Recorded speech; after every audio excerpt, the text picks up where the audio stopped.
Hi friends, நான் உங்கள் அரட்டை கர்த்திகா. பொருட்காட்சி வண்ண மீன்கள் கடல் கன்னியா அப்படின்னு ஆச்சரியத்தோட நான் யூடியூப்ல இந்த மாதிரி நிறைய வீடியோஸ் பார்த்துட்டு இருந்தேங்க. ஸோ இந்த மாதிரியெல்லாம் நம்ம ஊரில் போடுவாங்களா அப்படின்னாங்க யோசிச்சா. பட் எங்கள் ஊர் பக்கத்தில் தானே ஈரோட்டில் டெக்ஸ் வழியில் போட்டுட்டாங்க. ஸோ கேள்விப்பட்டால் நம்ம காது, நம்ம கண்கள், நம்ம கை கால்கள் சும்மா இருக்குமா? எடுங்கப்பா ஃபோனை, அடிங்க எங்கள் வீட்டுக்காருக்கு ஃபோனை காலை கிர்ரிங் கிர்ரிங். எங்க போகலாமா? ஓகே ஜூட் ரெடி. குடு நாங்கள் போயிட்டுங்க. அங்கே போனால் லெஃப்ட்டு ரைட்டு, தலைக்கு மேலே தலைக்கு கீழேன்னு சொல்லிட்டு திரும்புகிற திசை பக்கமெல்லாம் வண்ண மீன்களோட வண்ண அட்டகாசம் தாங்க. வானத்தில் பார்த்துருக்கிற வானவில்லு இப்போ என் கண்களுக்கு முன்னாடி தெரியுது. இந்த வண்ண மீன்களோட வண்ண காட்சிகள். ஸோ ஃப்ரெண்ட்ஸ், வீடியோவை ஸ்கிப் பண்ணாமல் லாஸ்ட் வரைக்கும் பாருங்கள். அப்போ தான் நான் என்னென்ன விஷயம் சொல்கிறேன்னு உங்களுக்கு தெரியும். இதில் நிறைய இன்ட்ரெஸ்டான விஷயங்களெல்லாம் இருக்குது. நான் வீடியோஸ் எடுக்க என்னோட வீடியோஸுக்கு ஏற்ற மாதிரி அக்கா நான் இங்கே போஸ் கொடுக்குறேன், அக்கா இங்கே பாருங்க அக்கா நான் போஸ் கொடுக்குறேன். இந்த மீன்கள் அழகாக போஸ் கொடுத்தாங்க. அதுலேயும் இந்த மீன்கள் எங்கே நாங்கள் தூங்கிட்டு இருக்கிற வீடியோ எடுத்தது போதுங்க, எங்களை டிஸ்டர்ப் பண்ணாதீங்க, அந்த சைடு போங்க அப்படிங்கிற மாதிரியே இருந்துச்சுங்க. அப்படியே வீடியோஸ் எடுத்துக்கிட்டே வர்றப்ப அதுலேயும் இந்த 2 மீன்கள் பார்த்தீங்கன்னா அழகாக ரொமான்ஸ் பண்ணிட்டு இருந்தாங்க. அதுலேயும் இந்த சின்ன மீன் இருங்க ரொமான்ஸாக பண்ணுறேங்க, இருங்க நான் வந்து உங்களை டிஸ்டர்ப் பண்ணுற பாருங்க அப்படின்னு இந்த மீன்களை நோக்கி இந்த சின்ன மீன் வந்துட்டு இருந்துச்சுங்க. இது பார்க்கவே ரொம்ப நல்லா இருந்துச்சு. அதுக்கப்புறம் இந்த ஆண்டு இந்த அழகிய தேவதைகள் அங்கிட்டு இங்கிட்டு குடுன்னு சுறுசுறுப்பாக ஆக்டிவாக பார்த்தீங்கன்னா விளையாடிக்கிட்டு இருந்தாங்க. இப்போ நம்ம ஆவலுடன் எதிர்பார்த்து கொண்டிருந்த கடல் கன்னிக்கிட்ட வந்தாச்சு. இங்கே 2 கடல் கன்னிகள் இருந்தாங்க. அவங்களோட திறமைகளை க்யூட்டாக பர்ஃபார்ம் பண்ணிட்டு வெளிப்படுத்திட்டு இருந்தாங்க. அதுலேயும் இந்த 2 கடல் கன்னிகள் வானவில் மாதிரி அங்கிட்டு இங்கிட்டு ரோல் பண்ணிக்கிட்டு சூப்பராக பண்ணாங்க. இதை பார்க்குற ஜனங்களும் ரொம்ப சந்தோஷமாக உற்சாகமாக இருந்தாங்க. எங்களுக்கு வரதுக்கு மனசே இல்லைங்க. அது ஏன் பையனாக பார்த்துக்கிட்டே இருந்தாங்க ரொம்ப நேரம். அதுலேயும் இந்த அக்கா யாரா ஒரு பையன் ரொம்ப நேரம் இங்கேயே பார்த்துக்கிட்டே இருக்கிறான்னு சொல்லிட்டு அவங்ககிட்ட வந்து பிளைன் கிஸ் கொடுத்துருக்கு, அட்டென்ஷன் கொடுத்தாங்க. இவன் என்ன நினச்சது தெரியல, பொசுக்குன்னு ஒரு பிளைன் கிஸை கொடுத்துட்டா அப்படிங்கிற மாதிரி ஆச்சரியத்தோட இவங்களும் அவனுக்கு இன்னொரு லாட்டின் ஷேப் கொடுத்துட்டு டக்குன்னு பாய் சொல்லிட்டு போயிட்டாங்க.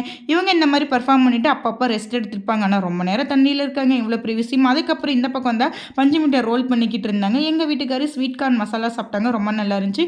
ஸோ என் பையன் ரொம்ப அழுது பிடிச்சி கேட்டான்னு சொல்லிட்டு வாங்கி கொடுத்தேன். பட் கடைசியாக நானும் எங்கள் வீட்டுக்காரர் இருந்தாங்க சாப்பிட்டோம். இது குழந்தைங்களுக்கு மோஸ்ட்லி வாங்கி தர வேண்டாம். அதுக்கப்புறம் எங்கள் வீட்டுக்கு அந்த கேம் ட்ரை பண்ணாங்க. மனுஷா ஃபுல்லாகவே ஒரு ஆட்டமே ஆடி முடிச்சிட்டாங்க. இந்த இடத்துல டிவியில் பார்த்தீங்கன்னா இந்த ட்ரெயின் ஏதோ கம்பி மேலே போகிற மாதிரியே இருக்குங்க.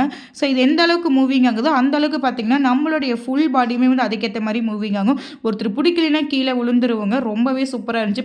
வரீங்களா வா வா அப்படின்னு சிரிச்சிட்டு இருந்தாங்க. இந்த பக்கம் வந்ததுமே என் பையன் டொய்னு காரில் ஏறி உட்காந்துக்கிட்டாங்க. ஒரு 5 ரவுண்டு இருக்கும்னு நினைக்கிறேன். இது 50 ரூபா தாங்க, ஒரு 5 நிமிஷத்துக்கு. நல்லா தாங்க இருந்துச்சு. மவனே நீ ஆசை தீர விளையாடுற சாமி அப்படின்னு சொல்லிட்டு நாங்களே விட்டு போட்டோங்க. மிக்கி மவுஸில் இவன் ஜாலியாக விளையாண்டாங்க. குழந்தைங்களோட சந்தோஷம் தாங்க பெத்தைங்களோட மகிழ்ச்சியே. நான் ஒண்டர்லா போனதே இல்லை. இந்த இடத்துக்கு போயிட்டு வந்ததுக்கப்புறம் ஏதோ ஒரு குட்டி ஒண்டர்லா போன மாதிரி எனக்கு ஒரு ஃபீலிங்க. பட்ஜெட்டுமே பார்த்திங்கன்னா நம்மளுக்கு ஏற்ற மாதிரி தாங்க இருந்துச்சு. ரொம்ப பெரிய பட்ஜெட் எல்லாம் கிடையாது.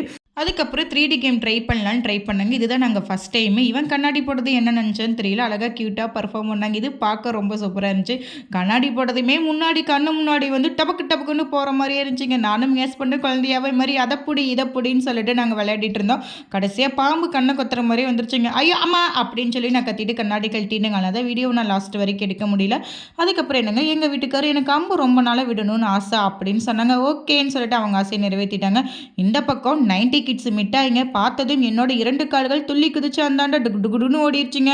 அங்கே போனால் எனக்கு ஃபேவரான எடக்கல் கலர்ஃபுல்லான அப்பளமும் நான் வாங்கிட்டேங்க. அதுக்கப்புறம் கேரளாக்காரங்க வந்து அல்வாவில் நிறைய வெரைட்டிஸ் போட்டிருந்தாங்க. எனக்கு பிடிச்சதான கிண்ணத்தப்ப அல்வா வாங்கினேன். அது உண்மையாலுமே ரொம்பவே உடம்புக்கு நல்லதுங்க. பச்சரிசியில் செய்வாங்க. ஸோ ஒன்லி கருப்பட்டி இல்லை பனங்கற்கண்டு யூஸ் பண்ணி செய்வாங்கங்க. 1/4 கிலோ 100 ரூபா தாங்க. அதை நாங்கள் டபக்குன்னு வாங்கிட்டு வந்துட்டோம். ஸோ அதில் நிறைய தூரிஸ் எல்லாம் இருந்துச்சுங்க. எங்களால் எல்லாத்துலேயும் விளையாட முடியல, ஏன்னா நமக்கு வாந்தி மயக்கமெல்லாம் வரனால எங்களுக்கு பிடிச்சதான சிம்பிளான இந்த ட்ரெயின் கேமில் விளையாடிட்டு கிளம்பியாச்சு. அவ்வளோதான்.